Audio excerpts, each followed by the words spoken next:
What's up, comic book fans? This is Mark, and this is another Comic Crazy review for the second week of November of 2010. Yeah, I'm back on video. Yay! I got a whole bunch of books to talk about this week.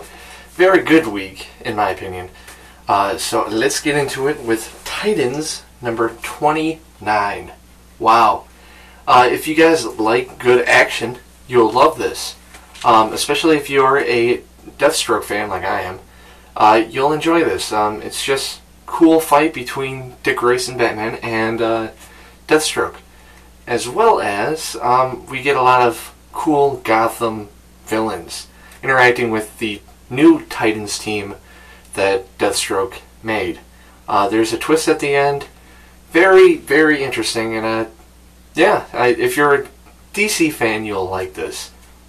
However, story-wise, it's not the best thing, but it's still really enjoyable. I have to give this an 8 out of 10. You should pick up Titans. And you could probably see, too, that the Brightest Day banner is not on it anymore, which is kind of weird.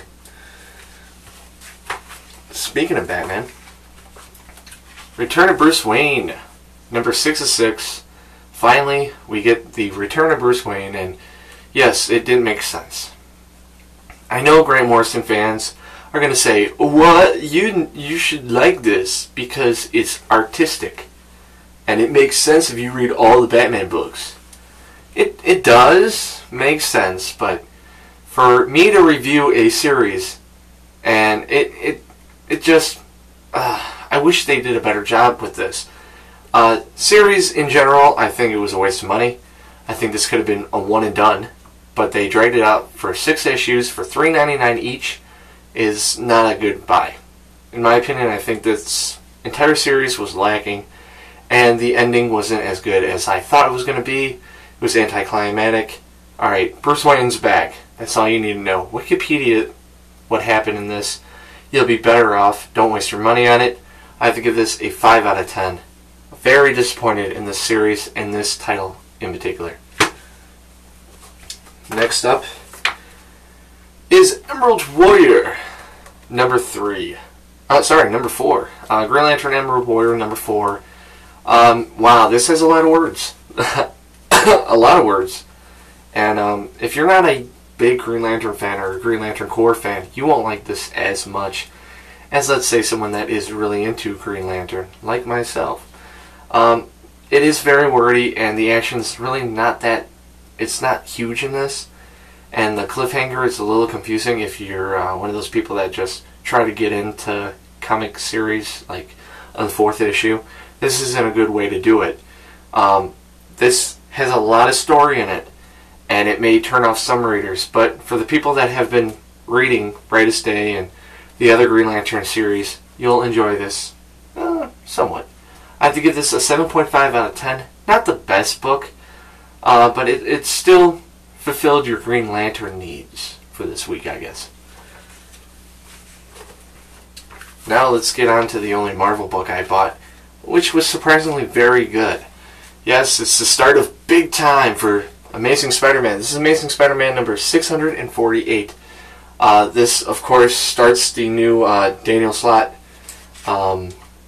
writing bi-weekly series. It's not weekly anymore for Spider-Man. At least we have one writer, which is a good thing because it doesn't feel jumbled. I gotta say, number 1, the artwork is very cartoony, but it does fit the story. And I do love how the rogues of Spider-Man are drawn in this, especially because of the origin of the species storyline was drawn so badly. I have to say, I'm excited about this run. I know a lot of people hated the spoiler of Hobgoblin going to be involved in the big time storyline, but how he's drawn in this, you guys may like it. Also, something happens to Venom, Mac Gargan. You'll see. You have to pick this up. Is it worth the $4.90? Yeah, no, it was $3.99, so it is worth it. It's just jam-packed with cool stuff. I'm very excited about Spider-Man again. And now, I know a lot of hardcore Spider-Man fans may not like this because, One More Day ended, and it didn't end like how many of us wanted it to, but it ended well. Uh, it got rid of the thing that everybody really wanted, which was Mary Jane, but she's still in here, just not his wife.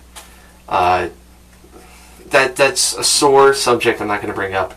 But story-wise, in particular, I like this, and I have to give this a 8.5 out of 10. Very close to being the comic of the week, but something beat it out. Which was a comic that I actually dropped, but my friend kept buying it, so I kept reading it.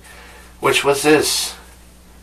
Justice League Generation Lost, number 13. Oh my god, this is the best issue. Yes. Except for number 1, this was the best issue. Something huge happens in this, and it makes a not a humongous player in the DC universe. Something happens. He does something in this that is humongous, and it's big. I'm not going to say anything else. Buy this issue. Buy this issue if you're a DC fan. Buy this issue if you care about Brightest Day at all, because something in here happens. Whoa. I'm not going to say any more.